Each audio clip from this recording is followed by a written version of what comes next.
Selain menjadi jalur transportasi sungai di Kota Palembang, Persatuan Insinyur Indonesia berharap adanya upaya pemerintah untuk memanfaatkan arus Sungai Musi sebagai energi listrik, sebagai upaya perubahan energi baru dan terbarukan.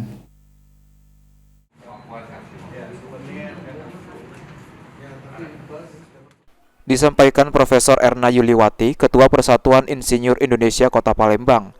Pembangunan infrastruktur di Kota Palembang mulai dari jalan, bangunan dan ruang hijau kota saat ini sudah sejalan dengan program PII Kota Palembang, sehingga menjadi jembatan untuk mengurangi emisi karbon di Kota Palembang. Dengan adanya calon kepala daerah yang baru nantinya, Profesor Erna Yuliwati berharap program yang selama ini sudah berjalan dapat terus berlanjut oleh Wali Kota Palembang terpilih nantinya, sehingga dapat mengurangi penggunaan emisi karbon dan beralih ke manfaatan energi terbarukan. Kota Palembang sebagai lumbung energi, salah satunya pemanfaatan arus Sungai Musi untuk menghasilkan energi listrik sebagai salah satu upaya perubahan energi baru dan terbarukan. Kalau infrastruktur sendiri sudah sangat sejalannya. Yang kita lihat di sini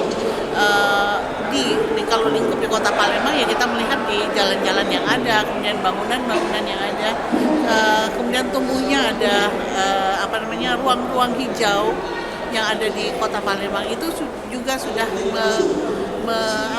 menjembatani atau menjadikan solusi, yaitu tadi seperti emisi karbon dan lain-lain.